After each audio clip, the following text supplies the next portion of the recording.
Hello friends, कैसे हैं आप। स्वागत है आप सभी का way to B H channel में। हम लोग देख रहे हैं PGT education paper booklet series B और ये पार्ट 2 है। पार्ट 1 में हमने क्वेश्चन नंबर 1 से 40 तक देखा है और पार्ट 2 में हम लोग 40 के आगे का देखेंगे।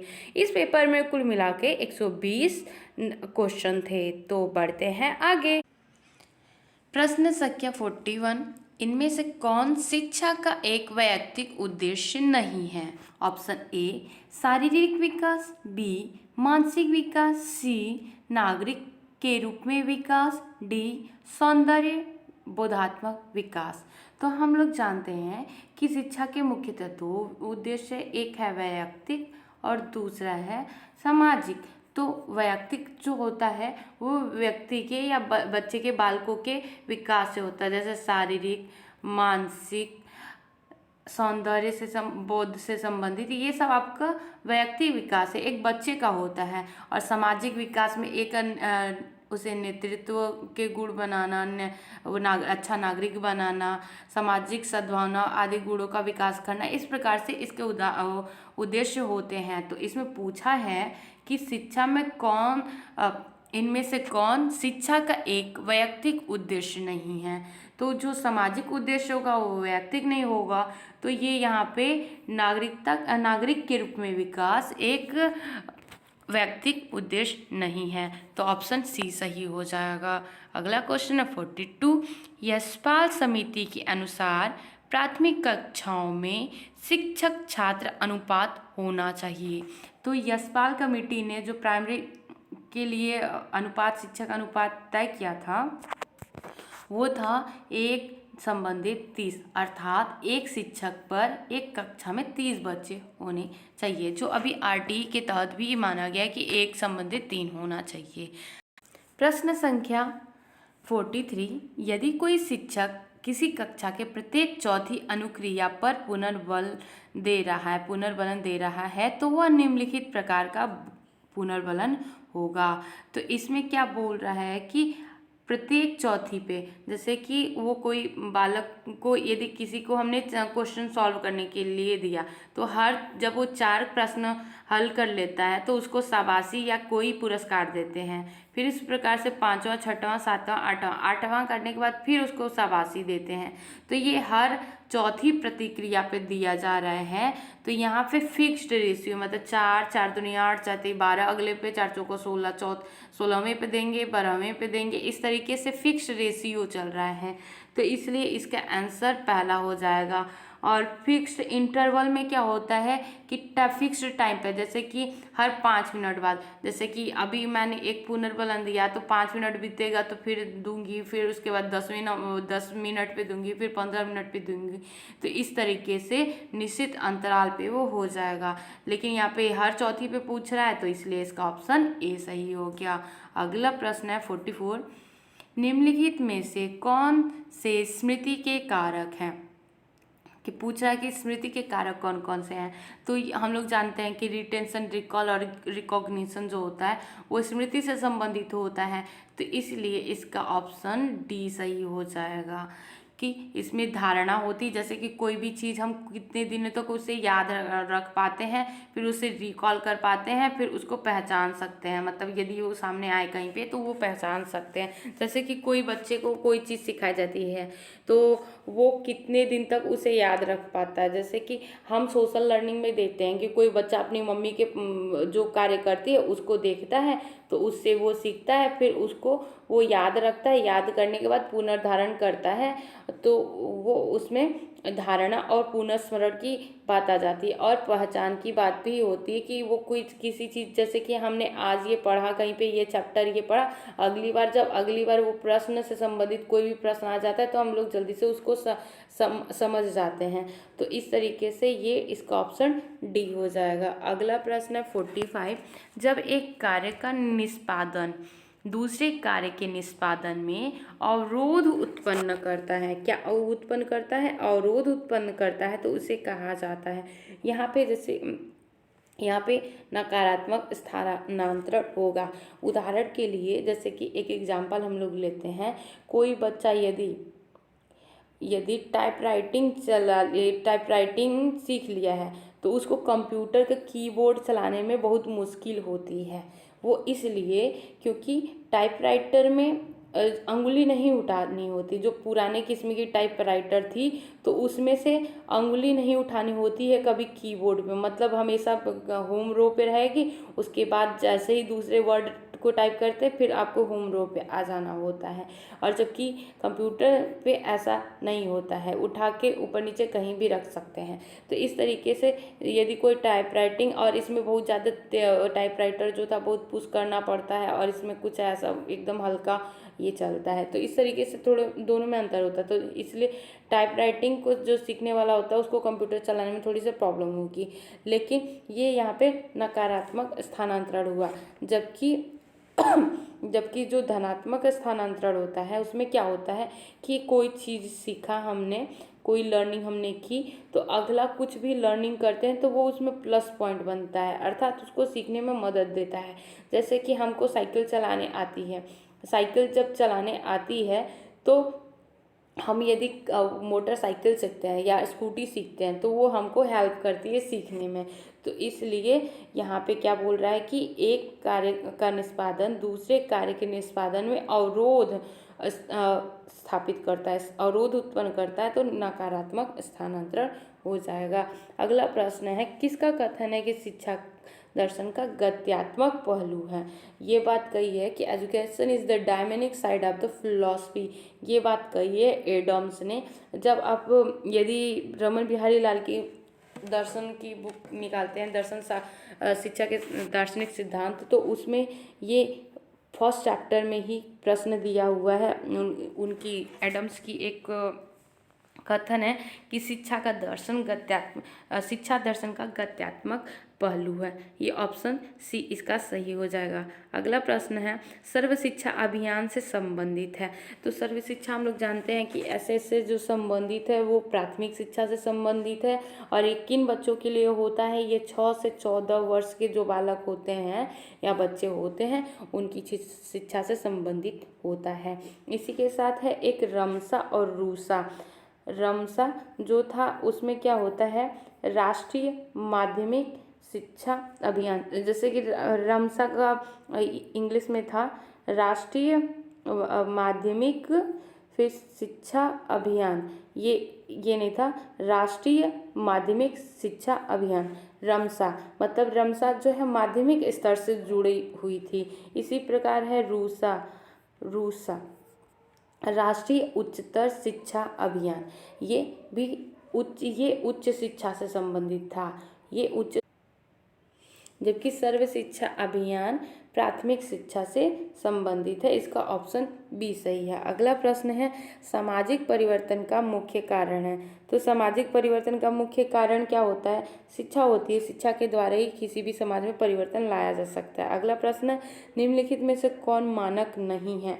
तो जब आप एसपी गुप्ता की किताब उठाते हैं तो उसमें आपको श्रेणी मानक मिल जाता है, आयु मानक मिल जाएगा, शतांतीय मानक मिल जाएगा, मतलब grade norms, age norms, percentile norms मिल जाते हैं, पर परसेंटेज नॉर्म्स कहीं नहीं मिलते हैं।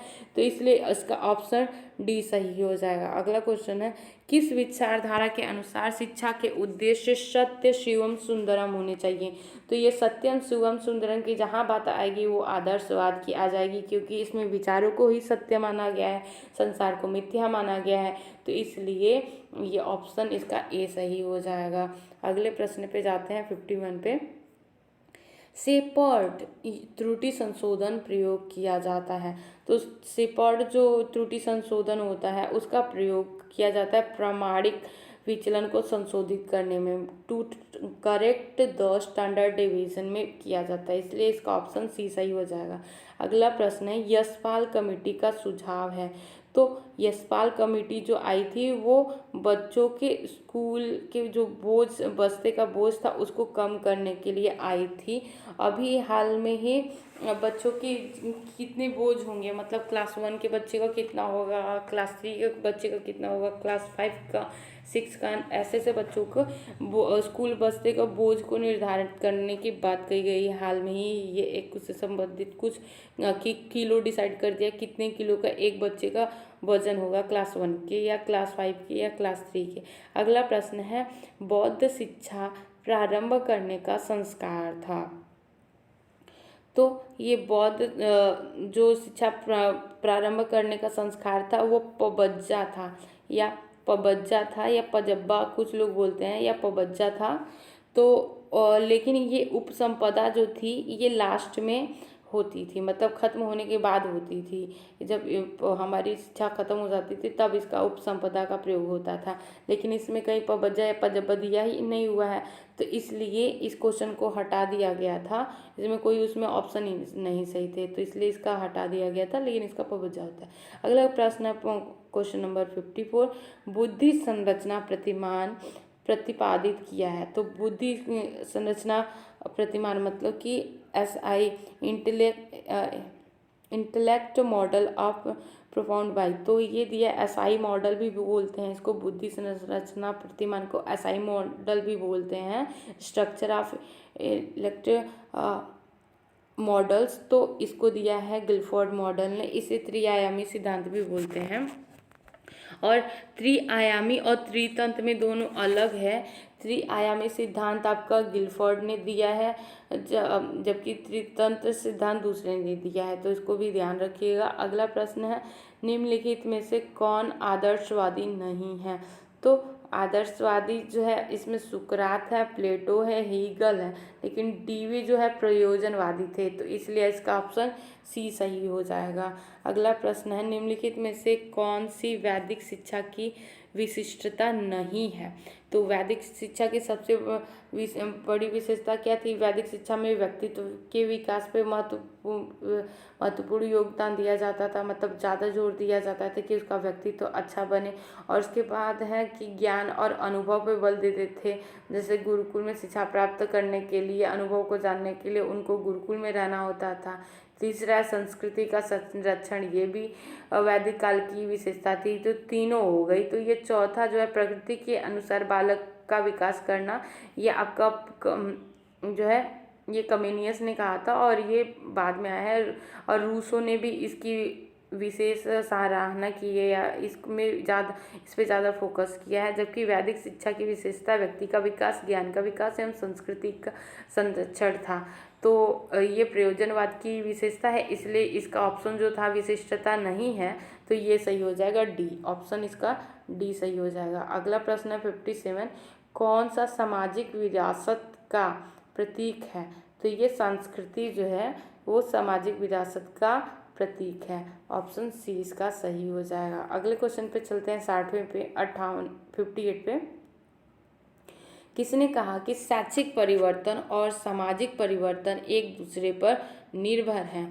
तो ये बात कही है आपके जॉन डीवी ने कही है कि शैक्षिक परिवर्तन और सामाजिक परिवर्तन एक दूसरे पर निर्भर करते हैं। जैसे कि एग्जाम्पल के रूप में देखें, यदि हम अपने शिक्षा को बढ़ाना चाहते हैं या समाज में अच्छे से सब कुछ स्वास्थ्य सब कुछ सेवाएं देना चाहते हैं, तो सबसे पहले शिक्षा के से द्वारा उसको जागरूक करना होगा हमारे नागरिकों को। जब नागरिक हमारे जागरूक हो जाएंगे, उसको जागरूक करने के लिए हमें शैक्षिक परिवर्तन में अब कुछ करना पड़ेगा, जैसे कि अच्छी शिक्षा देनी होगी, अच्छे संस्कार देने होंगे। उसी के जब संस्कार अच्छे देंगे तो हमारा समाज भी अच्छा बनेगा। तो इसलिए ऑप्शन बी इसका सही है, जॉन डीवी। अगले प्रश्न पे चलते हैं, वाहन चलाना सीखना किस पर आधारित है। तो वाहन चलाना जो है वो ट्रायल एंड एरर थ्योरी पर आधारित है, लर्निंग के ट्रायल एंड एरर थ्योरी पर आधारित है।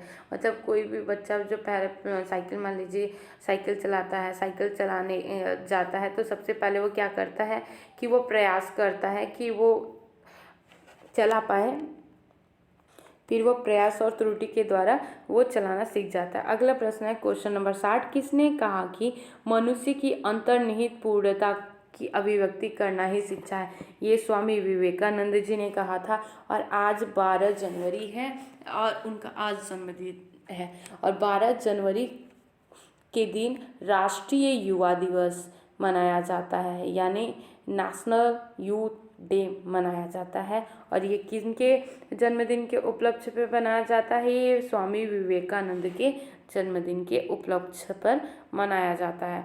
अगला प्रश्न है, और इन्होंने एक बात और कही थी स्वामी विवेकानंद जी ने कि जब तक अपने लक्ष्य को प्राप्त ना कर लो तब तक ना रुको। तो उनकी बातों को ध्यान रखते हुए और जब तक कि आप अपने लक्ष्य को ना प्राप्त कर ले तब तक लगे रहिए और आगे बढ़ते रहिए। अगला प्रश्न है क्वेश्चन नंबर 61, गांधी जी ने किस वर्ष में राष्ट्रीय बेसिक शिक्षा योजना प्रस्तुत की थी? तो ये प्रस्तुत किया उन्होंने 1937 में वर्धा नामक स्थान पे किया था, जिसे राष्ट्रीय बेसिक शिक्षा योजना के नाम से भी जानते हैं। अगला प्रश्न है कि प्रोजेक्ट विधि का संबंध है। तो प्रोजेक्ट विधि का जो संबंध है वो किलपैट्रिक से है।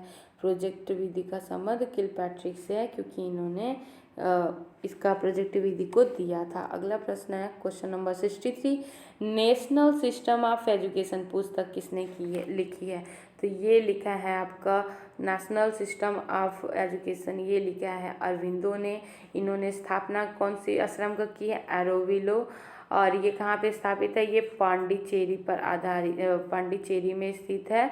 और इन्होंने क्या दिया है? समग्र शिक्षा का जो कॉन्सेप्ट है ये अरविंदो ने ही दिया है। और इन्होंने कहा है कि बच्चे की प्रकृति के अनुसार शिक्षा देनी चाहिए, मतलब प्रकृति के अनुसार या नेचर के अनुसार नहीं, बल्कि बच्चे की जो प्रकृति है उसके अनुसार शिक्षा देने की बात अरविंदो ने कही है। अगला क्वेश्चन है क्वेश्चन नंबर 64, सोशल फिजिक्स के नाम किसने दिया था? तो सोशल फिजिक्स जो दिया था वो काम्टे महोदय ने दिया था, अगस्त काम्टे ने दिया था। इन्हें समाजशास्त्र का जनक भी लगभग माना जाता है। अगला क्वेश्चन है 65, किसने कहा कि मनोविज्ञान व्यवहार का धनात्मक विज्ञान है? ये वॉटसन ने कहा है कि मनोविज्ञान व्यवहार का धनात्मक विज्ञान है। ये अगला क्वेश्चन है क्वेश्चन नंबर 66, मनोविश्लेषणवाद के प्रत्यय का संबंध निम्नलिखित नाम से है। तो मनोविश्लेषणवाद साइको एनालिसिस जो थ्योरी दी है वो हमारे फ्रायड महोदय ने दी है और ये मनोविश्लेषण के संप्रत्यय के प्रवर्तक माने जाते हैं, ये उससे संबंधित है। अगला प्रश्न है मनोलैंगिक विकास का सिद्धांत किसने दिया है? तो यहाँ पे देखिए मनोलैंगिक है, साइकोसेक्सुअल, तो साइकोसेक्सुअल आएगा तो फ्रॉयड है, और साइकोसोशल जहाँ आया तो वहाँ पे इरिक्सन है। तो ये गलती जब मैंने एग्जाम जब मैं दे रही थी तो उसमें मेरे से गलती हो गया, मैंने साइको बस देखा, फटाक से मैंने लगा दिया इसको इरिक्सन को। तो आप ये गलती ना कीजिएगा कि साइकोसोशल लगा जब आए तो वहाँ पे इरिक्सन लगाइएगा, और सेक्सुअल आए तो ये आपका फ्रायड आएगा। तो इसको ध्यान से देख लीजिए एक बार फिर से कि मनोलैंगिक या साइकोसेक्सुअल आए तो आप फ्रायड लगाएंगे, और साइकोसोशल आए तो वहाँ पे इरिक्सन लगाएंगे। साइकोसोशल मतलब कि मनो सामाजिक विकास वाला का सिद्धांत, तो ये आपका इरिक्सन का हो जाएगा। लेकिन यहाँ पे मनोलैंगिक दिया तो ये फ्रायड का है, तो ध्यान से देख लीजिए इसे। क्वेश्चन नंबर 68, किसने व्यक्तित्व को लंबकाय, सुडौलकाय तथा गोलकाय के रूप में वर्गीकृत किया है? तो ये आपका क्रेमचर जी हैं जिन्होंने लंबकाय,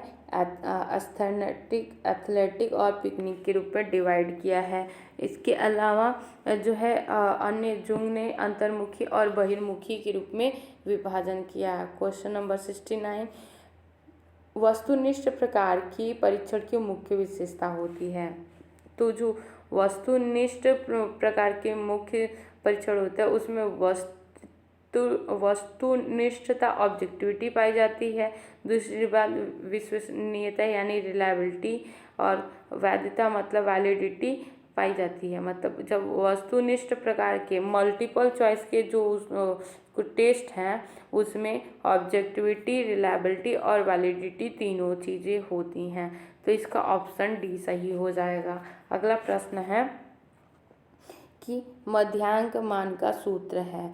तो इसमें जो ऑप्शन माना है उसने आयोग ने इसका डी माना है कि मीडियन बराबर lower limit plus n/2 minus FB/FA into class interval. तो इसका ऑप्शन डी सही माना है उसने आयोग ने। अगला क्वेश्चन है 71, स्पीयरमैन ने कारक दिए हैं।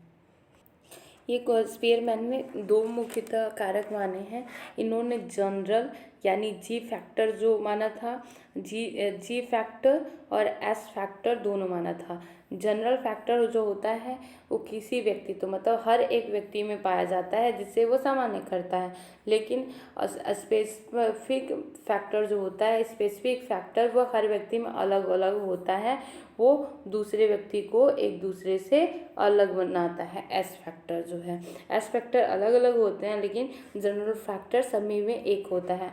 और स्पीयरमैन ने दो कारक दिया था, द्विकारक का सिद्धांत दिया था, तो इसलिए इसका ऑप्शन सी सही हो जाएगा। ये आपका सीटेट में भी आया हुआ है, पीजीटी में भी ये आया हुआ है, एमए इन एजुकेशन में भी यह प्रश्न आया हुआ है। तो इसको ध्यान से देख लीजिए कि स्पीयरमैन ने कितने कारकों का सिद्धांत दिया है, तो दो कारकों का सिद्धांत दिया। अगला प्रश्न है क्वेश्चन नंबर 72 कि निम्न में से कौन सा लोकतांत्रिक शिक्षा का रूपांतरित मांग है। तो इसमें जो माना है इन्होंने लोकतांत्रिक शिक्षा का रूपांतरित मांग है वो शैक्षिक अवसरों की समानता यानी D, equality of educational opportunity. तो ये इसका डी ऑप्शन सही माना है। अगला प्रश्न है प्रश्न नंबर 73 कि बेसिक शिक्षा में निहित सिद्धांत है। तो बेसिक शिक्षा में निहित सिद्धांत सबसे पहले बेसिक शिक्षा किसने दी है, तो ये गांधी जी ने दी है। कहाँ पे दी है, वर्धा में दी है। कब स्टार्ट हुआ, तो 1936-37 के लगभग शुरू हुआ था। और इन्होंने 3H की बात की है। किसकी बात की है, 3H की। 3H में क्या क्या आ जाता है, पहले तो हेड आ जाएगा, फिर हार्ट, फिर हैंड। ये तीन एच जो थे कौन कौन से, हेड, हार्ट एंड हैंड, ये तीन मस्तिष्क, हृदय और हाथ, इन तीनों के कार्य से संबंधित था बेसिक शिक्षा। और ये किसने दिया है, ये गांधी जी ने दिया था, वर्धा में दिया था। इसको उत्पादक परक शिक्षा भी कहा जाता है और इसे स्वयंभू मतलब कि सेल्फ डिपेंड एजुकेशन सिस्टम भी बोला जाता है। ये इसलिए बेसिक शिक्षा को बोला जाता है क्योंकि इसमें माना जाता था कि बच्चा जो कुछ भी बनाएगा मतलब ज़्यादा से ज़्यादा चीज़ें प्रोडक्टिव पे उसको ध्यान दिया जाता था और उस पढ़ाने के दौरान जो कुछ बच्चे बनाते थे उसको बेचने के बाद शिक्षक को फीस देने की बात की जाती थी। इसलिए और कहीं से इसमें अनुदान की बात नहीं की जाती थी, तो इसलिए इसे मतलब सेल्फ डिपेंड एजुकेशन प्लान भी बोलते थे और बेसिक शिक्षा भी बोलते हैं, वर्धा शिक्षा भी बोलते हैं। तो इस तरीके से इसका ऑप्शन सी सही हो जाएगा। अगला प्रश्न है प्रश्न नंबर 74, भारत में स्वतंत्रोपरांत औद्योगिकीकरण के विकास पर बल दिया है। तो अभी स्वतंत्र after independent post independent India में सबसे ज़्यादा जो बल दिया जाता है औद्योगिकीकरण के विकास पे वो दिया जाता है वैज्ञानिक, तकनीकी एवं प्रबंधन के लिए सबसे ज़्यादा बल दिया जाता है। जब यहाँ पे स्वतंत्रतापरांत औद्योगिकीकरण लिख ही दिया तो इसमें ऑप्शन वैज्ञानिक इसी में आ रहा था, इसलिए इसका ऑप्शन सी सही हो जाएगा। अगला प्रश्न है 75, भारत में नारी शिक्षा आंदोलन की शुरुआत किसने की है। तो ये आपका कार्वे ने की है। आपको ये चुका देंगे या फिर कहीं का MGKVP, तो इसमें ये प्रश्न बार बार पूछा हुआ है कि भारत में नारी शिक्षा आंदोलन की शुरुआत किसने की है, तो ये कार्वे ने की है। ऑप्शन इसका ए सही हो जाएगा। अगला प्रश्न है 76, शिक्षा के मूल के रूप में आत्मानुभूति सेल्फ रियलाइजेशन से तात्पर्य है। तो इससे सेल्फ रियलाइजेशन से क्या तात्पर्य है, तो इसमें क्या है कि fullest development of human potential, तो समस्त मानव शक्तियों का पूर्ण विकास के रूप में इन्होंने आत्मानुभूति या सेल्फ रियलाइजेशन किया है। अगला प्रश्न है 77, संज्ञान के विषय में यथार्थवादियों का दृष्टिकोण है। तो संज्ञान का रियलिस्टिक व्यूज ऑफ नॉलेज, तो क्या है इसमें आत्मनिष्ठ और वस्तुनिष्ठ बोथ सब्जेक्टिव एंड ऑब्जेक्टिव दोनों प्रकार के हैं। प्रश्न संख्या 78, निम्न में से कौन सा प्रकृतिवादियों का दृष्टिकोण नहीं है? तो शिक्षा जीने के लिए तैयारी नहीं बल्कि स्वयं में जीवन है, ये प्रकृतिवादियों का दृष्टिकोण नहीं है। अगला प्रश्न है, सामाजिक परिवर्तन में परिवर्तन निहित है। तो सामाजिक परिवर्तन में क्या क्या निहित है? समाज की संरचना में, मानवीय संबंधों में, आवृत्तियाँ, मूल्य एवं आदर्शों में। तो ऑप्शन डी इसका सही हो जाएगा। अगला प्रश्न है, धर्मनिरपेक्षता का अर्थ होता है। तो धर्मनिरपेक्षता का जो अर्थ होता है उसका तात्पर्य है कि सभी धर्मों की उन्नति करना, मतलब किसी का भेदभाव न करके, किसी के हस्तक्षेप न करके, सभी को न तो बढ़ावा देने की बात की जाती है, न तो हस्तक्षेप करने की बात की जाती है। तो धर्मनिरपेक्ष या तटस्थ रहने की बात सी में कहेगी, सभी धर्मों की उन्नति करना। तो ऑप्शन इसका सी सही हो जाएगा। तो आज के लिए बस इतना ही। इसमें हमने पार्ट 2 में 40 से 80 तक के प्रश्न देखे। अभी 40 और बचे हैं जो कि हम लोग पार्ट 3 में देखेंगे। तो ध्यान से पढ़ते रहिए और लगे रहिए अपने लक्ष्य की ओर। लक्ष्य आपको ज़रूर मिलेगा। तो आज के लिए बस इतना ही। मिलते हैं नेक्स्ट वीडियो में। धन्यवाद।